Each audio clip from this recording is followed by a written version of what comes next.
परमेष्टि भगवान की परम पूज्य आचार्य गुरुवर विभव सागर जी महाराज की बोले हरिका सिद्ध श्री माता जी की जय, हरिका साहित्य की जय। विधि पवित्र महीने में गुरुदेव आओ, मैं शास्त्र वाचन करूं प्रतिभा जगाओ, अरिहंत भासित सभी श्रुति देवताओ,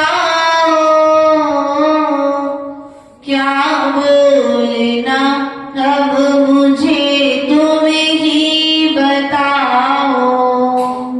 बोले अनंत सिद्ध परमेष्टि भगवान की, मूल नायक मुनीश व्रतनाथ भगवान की, मूल नायक सुमतिनाथ भगवान की, शासन नायक भगवान महावीर स्वामी की, बाहुबली भगवान की, आचार्य भगवंत कुंद कुंद स्वामी की, आचार्य भगवंत सुभचंद्र स्वामी की, आचार्य भगवंत विराट स्वामी जी महाराज की, चर्या शिरोमणि विशुद्ध स्वामी जी महाराज की, आचार्य गुरुवर 108 विभव सागर जी महाराज की।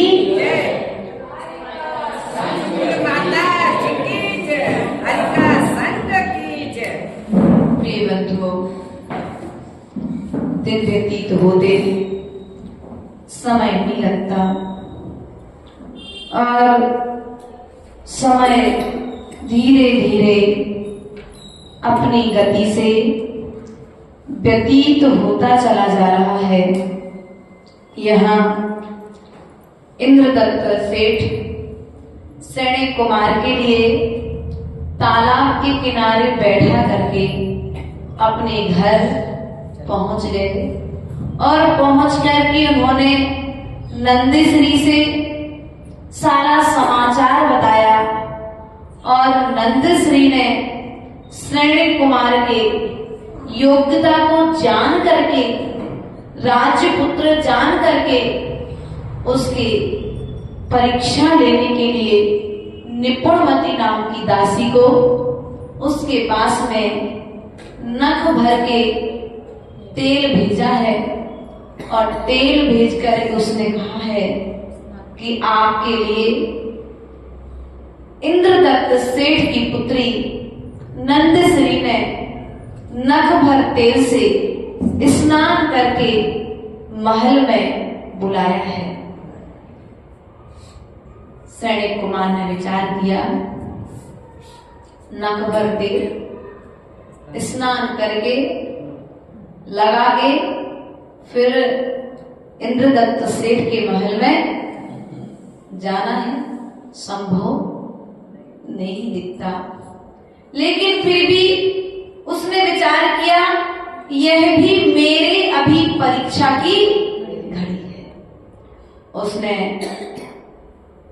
खड़े खड़े अपने पैर के अंगूठे से एक गड्ढा किया, उस गड्ढे में जल और उस निपुणमती से कहा कि अब तुम इस तेल को इस जल में, इस गड्ढे में छोड़ दो। उसने ऐसा ही किया और जब वो निपुणमती तेल गड्ढे में डाल करके जाने लगी तो सैनिक कुमार ने पूछा कि अरे यह तो बता करके जाओ, इंद्रदत्त सेठ का महल कहां पर है। उसने कुछ ना बोला और कान में जो कुंडल पहने थी वो इशारा करके चली गई। उसने कहा चलो ठीक है, देखते हैं।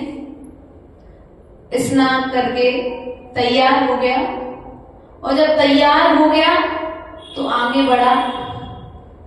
वह नगर की गली गली में घूम रहा है, देख रहा है, लेकिन उसे अभी तक इंद्रदत्त सेठ का घर नहीं मिला। जब वह पूरे नगर में घूमने के पश्चात में थक गया तो वो जाकर के एक चौराहे पर बैठ गया। और जैसे ही चौराहे पर बैठा, थका तो था ही, हल्की सी नींद भी लग गई। नींद लगने के बाद थोड़ी प्यास भी लगी, भूख भी लगी, क्योंकि स्नान करने के पश्चात भैया भूख लगती है, भूख तो लगती है। ऐसा ही उसके साथ में हुआ। लेकिन भोजन के लिए पैसे, भोजन के लिए व्यवस्था तो थी नहीं। लेकिन उसे वहां बैठे बैठे उसने कहा कि अब इनका घर कहाँ ढूंढा जाए। तो बैठे बैठे उसे स्मरण आया कि जब वह निपुणमती नाम की दासी वापस जा रही थी, तब उसने कान का इशारा किया था कुंडल की ओर, और जो कुंडल पहनी थी वह कुंडल ताड़पत्र का बना था, उसमें ताड़पत्र लगा था। तो उसने विचार किया, ताड़पत्र अर्थात जिस घर के बाहर में ताड़ वृक्ष है वही इंद्रदत्त सेठ का मकान महल है। और जहां बैठा था वही सामने में ही ताड़ वृक्ष लगा हुआ था। उसने विचार कर महल के सामने पहुंचा, ताड़ वृक्ष देख करके, लेकिन अभी भी परीक्षा समाप्त, अभी भी नंदश्री श्रेणी कुमार के चातुर्य की परीक्षा ले रही थी। और जैसे ही उसे ज्ञात हुआ कि श्रेणी कुमार महल में आने ही वाला है, वैसे उसने कुछ देर पूर्व ही जिस मार्ग से श्रेणी कुमार को आना था, उस मार्ग में उसने कीचड़ भरवा दिया और कुछ स्थान ऐसा रखा और कीचड़ के ऊपर ईंटें रख दी। और साइड में थोड़ा सा खुला स्थान था, वहां भी कीचड़ भरा। अब श्रेणी कुमार समझ गया कि ये भी हमारी परीक्षा की घड़ी है। अब इसमें पास कैसे हुआ जाए? अगदी मैं ईंट पर पैर रख करके जाता हूँ तो कीचड़ में डूब भी सकता हूँ और नहीं भी डूब सकता हूँ, और यदि कीचड़ में पैर रख करके जाता हूँ तो नहा धो करके आया हूँ, स्नान करके आया हूँ तो गंदा हो जाऊंगा। लेकिन फिर भी है तो परीक्षा की घड़ी, तो पास तो होना ही है। उसने कहा अभी ईंट को उठा करके देख नहीं सकता। तो उसने कहा मैं ईंट पर पैर रख के नहीं जाऊंगा।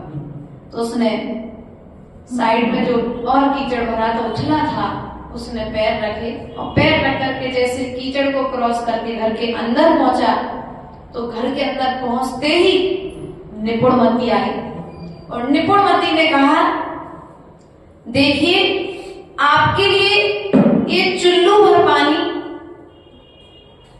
नंदश्री ने कीचड़ साफ करने के लिए भेजा है। कीचड़ और कीचड़ से पैर गंदे और चुल्लू भर। अब आप बताओ चुल्लू भर पानी आपको दे दिया जाए तो आप लोग कैसे साफ करोगे? अच्छा बहुत सारा पानी चाहिए आपको तो पैर साफ करने के लिए, स्नान के लिए आधी बाल्टी पानी से काम हो सकता है, लेकिन 4-5 बाल्टी तो भागड़ में पानी पर्याप्त मात्रा में, बांसवाड़ा में तो ढोलते रहते हैं अपन। ऐसा उपाय नहीं करना चाहिए, क्योंकि यदि अपन अनर्थ दंड करते हैं ना, इसका भी हमको बाद में जाकर के फल भोगना पड़ेगा। जितने जल की आवश्यकता है उतना जल उपयोग करो, बाकी जल को आप भरा रहने दो, छान छान के यूज करो। अब वो जब जल आ गया तो उसने सोचा कि इतने जल से पैर तो धुला नहीं है, तो उसने एक बांस की लकड़ी ली। क्या ली? बांस की लकड़ी ली। बांस की लकड़ी से उसने पूरा कीचड़ छरोल लिया, अलग कर लिया, और अलग करने के पश्चात में एक कपड़े से वो तौलिया गीला किया और छोटे कपड़ा गीला करके उस कपड़े से पूरे पैर, तो वो एक चुल्लू में से भी पानी बच गया। तो निपुणमती से कहा कि जाओ ये नंदश्री को पानी वापस दे देना। युक्तिवान पुरुष जो होते हैं इस तरह से भी कार्य कर लिया करते हैं। यदि हमारे जीवन में इस तरह का दिन आ जाए तो क्या करना चाहिए? हमें कम पानी में भी दिन सीखना चाहिए। पानी का दुरुपयोग नहीं, 4 बाल्टी पानी मिलेगा तभी हम स्नान करेंगे, नहीं, हमें अब कम पानी में मिलेगा तो कम पानी में भी स्नान कर सकते हैं। पहले के समय में लोग कुएं से पानी भर के लाते थे, नदियों से पानी भर के लाते थे। उसके पश्चात में अब तो घर घर में बोरिंग हो गई और बांसवाड़ा में तो कुएं भी बहुत सारे स्थानों पर हैं, तो सुविधाएं हैं। लेकिन क्या करते आप लोग? सुविधा का बोलो तो क्या करते हो? बल्कि हमारे आचार्यों ने क्या सिखाया है? जैसा तेल का उपयोग करते हो, घी का उपयोग करते हो, ऐसा ही हमें जल का उपयोग करना चाहिए। क्यों? वरना यदि आज हम जल का दुरुपयोग करेंगे तो उस जाकर के हमें फिर एक दिन जल में जीव बनना। खूब जल से नहाओ, क्योंकि फिर जल की आदत लग जाएगी और जब नहीं मिलेगा तो फिर क्लेश होगा, और क्लेश होगा तो जाकर के क्या बनोगे? फिर मछली। तो जल में दिन भर फिर स्नान करते रहना। अपन को ऐसा करना नहीं है। अब इन्होंने जब यहाँ पर पैर साफ कर लिए, चुल्लू भर पानी नंद श्री के बाद वापस पहुंचा दिया, तो निपुणमती ने कहा कि देखो अब आप भोजन कर लीजिए, हम आपके भोजन की तैयारी कर रहे हैं। तो ये भी सैनिक कुमार की कोई कम थोड़ी न थे। इन्होंने कहा कि मैं भोजन करूंगा, लेकिन आपके आमंत्रण से भोजन नहीं करूंगा। मैं ये जो 32 चावल आपको देता हूं, इन 32 चावलों का बना हुआ भोजन ही मैं करूंगा। कितने चावल का भैया? बोलो तो कितने चावल दिए? 32 चावलों का बना हुआ भोजन ही मैं ग्रहण करूंगा। अब 32 चावल, निपुणमती तो बीच की थी। अभी ना तो सैनिक ने नंद श्री को देखा है, नंद श्री ने सैनिक को देखा है, लेकिन दोनों एक दूसरे के निपुणता की, चातुर्य की परीक्षा ले रहे हैं। अब यहाँ पर आप कहोगे माता जी पहले भी तो लव मैरिज होती थी तो होती थी, लेकिन उनकी योग्यता देख करके होती थी। बराबरी में विवाह होते थे। क्या? बराबरी में विवाह होते थे। ऊंचे नीचे कुल में व्यवहार। और आज क्या हो रहा है? अब तुम लोग क्या कर रहे हो? वो आप लोग समझदार हो, इसलिए हमारी कुल परंपरा बनी रहे। तो बच्चों का विवाह के पूर्व यदि मिल जाए, उनका संबंध, एक दूसरे को पसंद कर ले, तो पसंद का विवाह कराने में बुराई नहीं है, लेकिन हमारी बिरादरी का, बराबरी का तो होना चाहिए। क्यों भैया? गलत क्या का? सही बात है ना। तो आपने बच्चों को भी सीख दे करके रखो कि पहला अधिकार तो माता पिता का है, और यदि भी माता पिता के अधिकार के अंतर्गत लेकर के जैन कुल के पुत्र या पुत्री को लेकर के आते हैं, तो फिर आपको उसमें विरोध नहीं करना चाहिए, है ना। उसके पश्चात में अब सैनिक कुमार ने यहाँ पर उसको 32 चावल दे दिए। निपुणमती नंद श्री के पास में गई और उसने कहा कि सैनिक कुमार ने कहा है कि मैं भोजन करूंगा, लेकिन इन 32 चावलों का भोजन करूंगा। निपुणमती भी, नंदश्री भी चतुर थी, उसने उन 32 चावलों से पुए बनाए। अब 32 चावलों से कितने पुए बने होंगे? हैं? पुए बने, और पुए बना करके नंदश्री को कहा कि जाओ, जहां पर जुआरी जुआ खेल रहे हो वहां पर जाकर के तुम इन पुओं को बेच आओ। वहां पर वह जैसे अच्छे बिल्कुल एक देवी की तरह सज करके निपुणमती गई उस बाजार में, और उसने कहा कि जो भी ये पुए खरीदेगा वो आज जुए में जीतेगा, उसकी हार कभी भी नहीं हो सकती है। तो सब जुआरियों ने सब उसके पीछे भागे और वो पुए खरीद ली। तो अब पुए, चावल तो 32 चावलों के थे पुए, लेकिन राशि बहुत सारी उसके हाथ में आ गई। तो उसने क्या किया? उस राशि से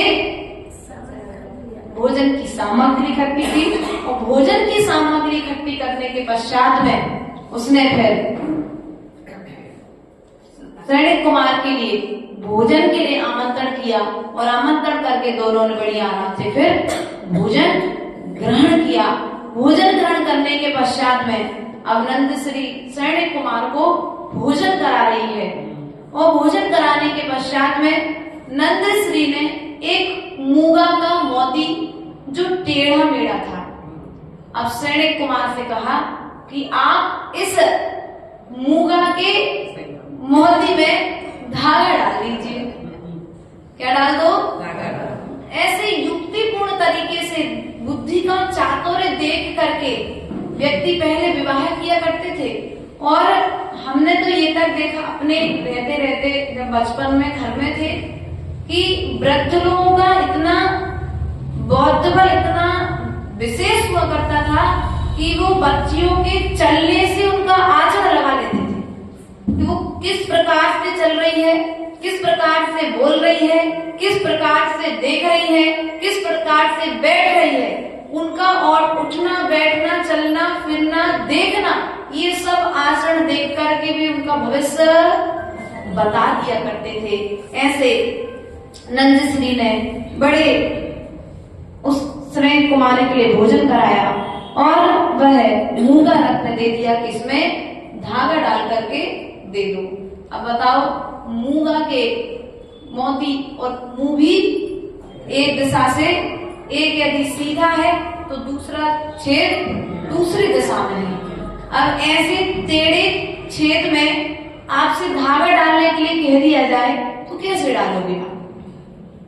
भैया मामा जी, अगर आपको बोल दिया जाए, आप कहते हुए छेद सामने होगा तभी हम सूती के सहारे से, तार के सहारे से या नारियल के जटे के सहारे से धागा क्रॉस करके दूसरी ओर ले जा सकते हैं। लेकिन सैनिक कुमार भी बहुत समय तक विचार करता रहा। उसने एक काम किया, जो धागा था उस धागे के मुख पर गुड़ लगा दिया। क्या लगा दिया?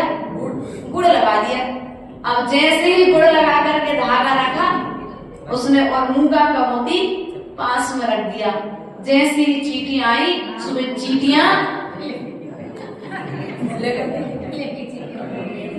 मूंगे के धागे में से निकाल करके एक पार से दूसरी पार ले गई। और जब उसने ऐसा कार्य कर लिया, एक पार से दूसरी पार वह धागा डाल दिया, तो यहाँ पर फिर नंद श्री और सैनिक कुमार के बीच में अब दोनों एक विशेष आकर्षण और संकोच होने से दोनों के हालात को देखकर सेठ को बड़ी प्रसन्नता हुई, और प्रसन्नता के साथ में अब दोनों का यहाँ पर क्या होगा? बोलो तो, अभी भी कोई परीक्षा बाकी है क्या? बहुत सारी परीक्षाएं होने के पश्चात में दोनों का अब यहाँ पर विवाह संपन्न होगा, और विवाह संपन्न होने के पश्चात में फिर आगे और क्या आचार्य परमेष्ठी बताएंगे। तो आचार्य परमेष्ठी यहाँ पर धर्म का फल बताते हुए कहते हैं कि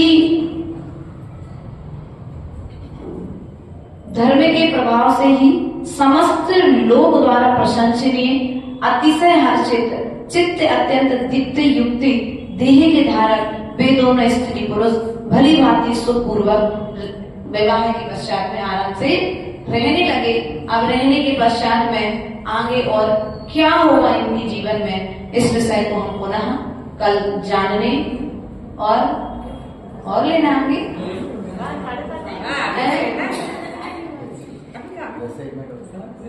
हाँ, 10 मिनट और लेना है। अब ये जब सुख पूर्वक रहने लगे, सुख पूर्वक रहने के पश्चात में जब ये नंद श्री और सैनिक कुमार, नंद श्री के कुछ समय पश्चात नंद श्री गर्भवती हो गई। कौन हो गई? नंद श्री गर्भवती हो गई। और जब कई संतानें जब गर्भ में आती है ना, तो माँ के अच्छे अच्छे भाव होते हैं, और कुछ संतानें ऐसी होती हैं जिनके गर्भ में आते ही माँ के बुरे भाव होने लगते हैं, माता पिता बीमार हो जाते हैं। और कई बच्चे ऐसे आते हैं घर में जिनके आते ही माता पिता के धर्म करने के भाव होते हैं। इसलिए अभी पूर्व में हमसे एक दिन कोई कह रहा था कि माता जी वर्तमान के परिवेश को किस प्रकार से संभाला जाए, तो हम आपसे इतना जरूर कहना चाहेंगे, यदि तुम राम के जैसे आज्ञाकारी संतान चाहते हो, सीता के जैसी कुलवती कन्या चाहते हो, तो पहले तुम्हें पिता दशरथ के जैसे बनना पड़ेगा। तुम्हें माता सीता कौशल्या के जैसा बनना पड़ेगा। यदि तुम चाहते हो कि तुम्हारे घर में भी चंदन बाला जैसी कन्याओं का जन्म हो, यदि तुम चाहते हो कि तुम्हारे घर में मैना सुंदरी जैसी पुत्रियों का जन्म हो, तुम्हारे घर में भी सैनिक कुमार जैसे पुत्रों का जन्म हो, तो पहले तुम्हें भी भूपाल जैसा निर्दोष सम्यक दृष्टि श्रावक, क्योंकि जड़ को तुम जैसे सींचोगे फल भविष्य में जाकर के वैसे। बोलो तो आप लोग आज क्या कर रहे हो? माँ स्त्री गर्भवती हुई नहीं, बेटी बहू, डॉक्टर ने कह दिया बेड रेस्ट। आज ही होता है ना, यही हो रहा ना, बेड रेस्ट। अब बेड रेस्ट मतलब क्या हो गया? पूरी खुली छूट मोबाइल चलाने की। गलत तो नहीं कहा, यहाँ तो ऐसी कोई नहीं बैठी जो आगे भविष्य में भी संतान को देने वाली, तो बुरा नहीं मानना, लेकिन जो भविष्य को बनाना आप चाहते हो, तो पहले आपको वर्तमान को सुधारना पड़ेगा। किसको सुधारना पड़ेगा? हम भविष्य की तैयारी चाहते हैं, लेकिन वर्तमान में जब भगवान आदिनाथ गर्भ में आए मरु देवी माँ के, तो माँ ने स्वाध्याय किया। क्या किया? माँ ने स्वाध्याय किया। माँ ने मुनिराजों को आहार दान दिया। माँ ने भगवान का अभिषेक पूजन किया। माँ ने भी कथाएं नहीं की। कोई मोबाइल टीवी चलाने के लिए, देखने के लिए नहीं बैठी। आज तो तुम्हारे लिए सुविधा है कि तुम चाहो तो मोबाइल से तुम धर्म ध्यान कर सकते हो। जब तुम जिनवाणी नहीं छू रहे, 45 दिन तक तुमको जिनवाणी नहीं छूना है, तो कम से कम तुम उसके निमित्त से तुम, लेकिन यदि एक बार वो ध्यान रखना, तुम्हारे यदि सूतक है या पातक है, उस समय तुम सोचो कि हाथ से जिनवाणी नहीं छूना है, तो आप मोबाइल से जिनवाणी खोल करके पढ़ लो। तो हाथ में जिनवाणी लेकर के पढ़ो, चाहे तो मोबाइल में जिनवाणी लेकर के पढ़ो, दोनों का दोष बराबर लगता है। अब ये है कि तुमको छूना नहीं है, तो कोई दूसरा तुम्हारे लिए चालू करके रख दे। क्या कर दे? कोई दूसरा चालू कर दे। जैसे किसी के घर में मरण हो जाता है, तो हमारा पड़ोसी आकर के हमको स्वाध्याय सुना देता है ना, तो उसमें कोई दोष नहीं लगता है। ऐसे ही यहाँ पर जब नंदश्री गर्भवती हुई ना, तो नंदश्री ने गर्भ के काल में जिनेंद्र भगवान के दर्शन किए, जिनेंद्र भगवान की पूजन की, मुनिराजों को आहार दान दिया। अब यहाँ पर एक प्रश्न और आता है कि माता जी आहार दान कितने महीने तक देना चाहिए? तो ऐसा कहते हैं आचार्य परमेष्ठी अष्टपावड़ ग्रंथराज में कहा है कि 5वां महीना जैसे ही प्रारंभ होता है, माताओं को आहार नहीं देना चाहिए।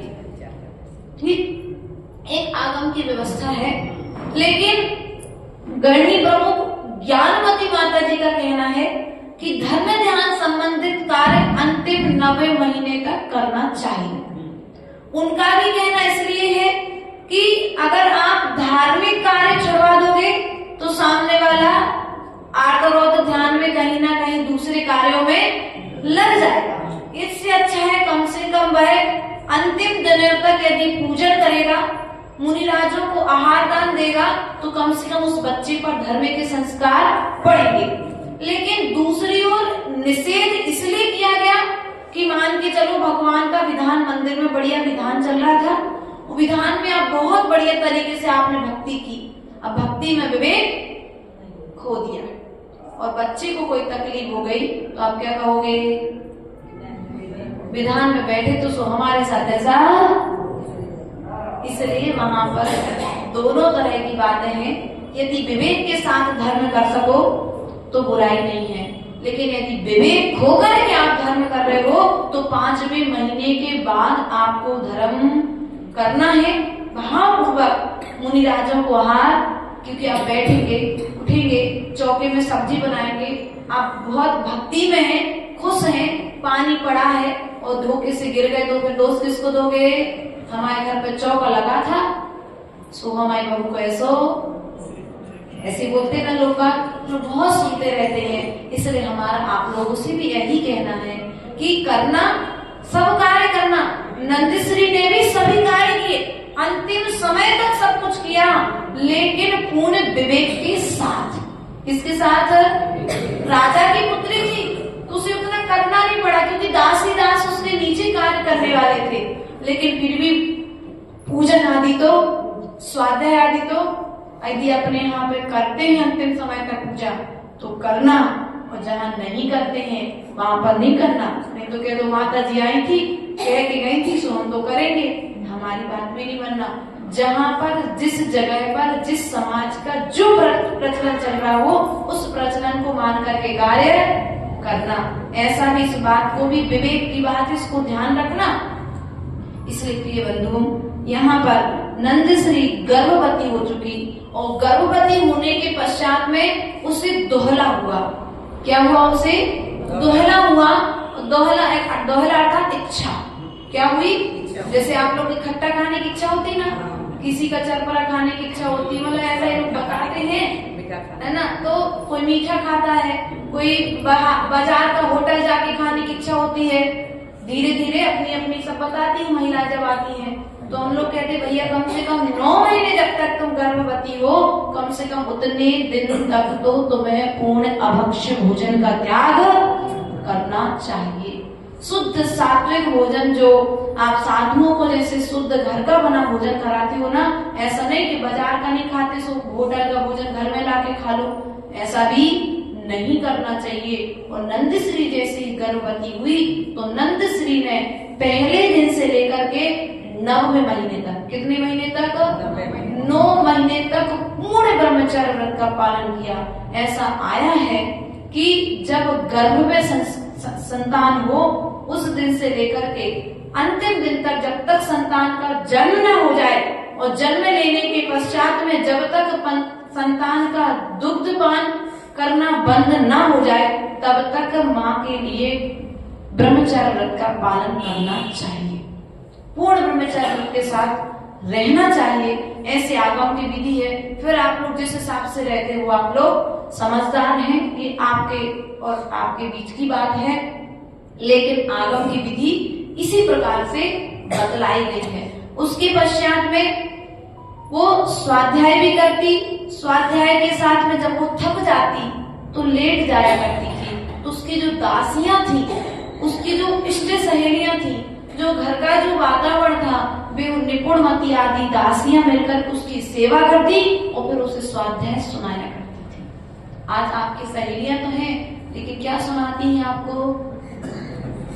कौन के घर में क्या चल रहा है, किसकी बहू का क्या होगा, किसकी सास का क्या हो गया, आज मंदिर गए थे तो मंदिर में क्या हो गया, यही सब बातें करते। नहीं, आप तो ये बताओ कि अंजन चोर ने क्या किया था जिसके कारण वह मोक्ष चला गया। चोरी करने वाला चोर मोक्ष चला गया।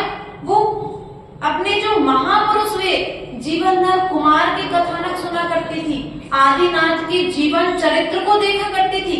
इसलिए आचार्य परमेष्ठी ने कहा है कि जब आप गर्भवती हो तो आप जैसी संतान चाहते हो, क्या आप जैसी संतान चाहते हो, जिसकी जैसी संतान चाहते हो, वैसा स्वाध्याय उस ग्रंथों को पढ़ना। आप जीवनधर चरित्र पढ़ो, श्रेणिक चरित्र पढ़ो, वरांग चरित्र पढ़ो, आप श्रीपाल चरित्र पढ़ो, आप बहुत सारे ग्रंथ, आदि पुराण है, हरिवंश पुराण है, राम सीता का चरित्र है, पांडव पुराण है, बहुत सारे ग्रंथ हैं। आप चाहो तो वे ग्रंथ पढ़ सकते हो। अब उसके पश्चात में पढ़ने के साथ साथ में और क्या करें हम?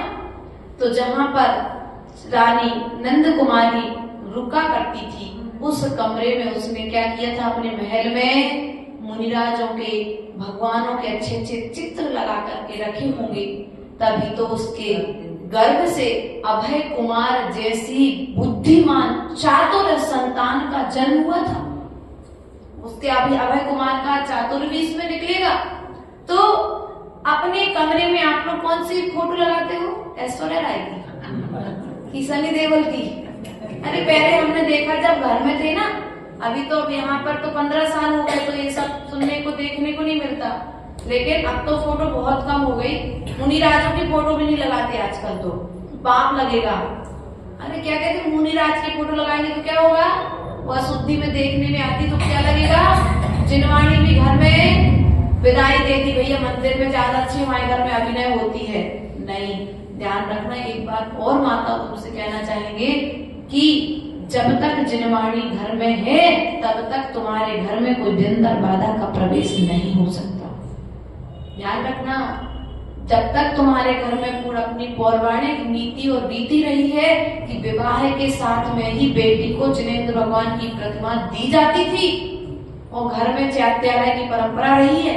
आज भले ही वर्तमान स्थिति नहीं है तो कोई बात नहीं, लेकिन मंदिर में अपन आकर के दर्शन कर लेती हैं, तो कम से कम देव हमारे घर पर नहीं है तो शास्त्र और गुरु तो हमारे घर तक आना ही चाहिए। भाई अपने कमरे में मुनिराजों के चित्र लगाती थी और जैसे ही उठती तो सबसे पहले मुनिराजों के दर्शन, और तो और वो गर्भ के काल में ध्यान भी करती थी। क्या करती थी वो? गर्भ के काल में ध्यान करती थी। किसका? बोलो तो, जहां जहां तीर्थ क्षेत्रों की उसने वंदना की थी।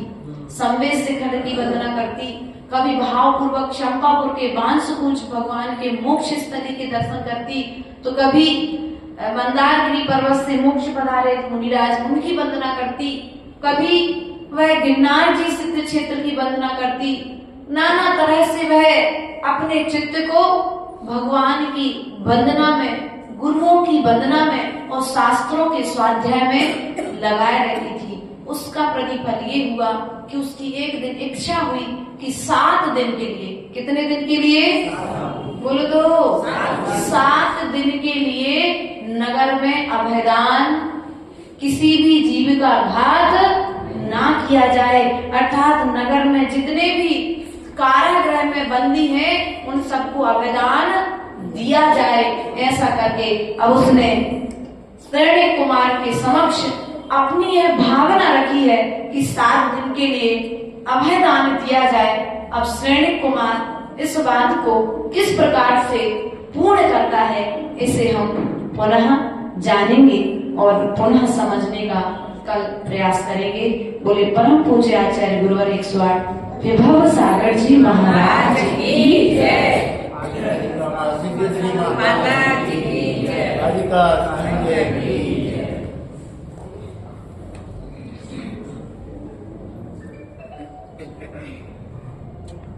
तेरा बिगड़ेगा फोटो दिखा दी, रुको एक मिनट।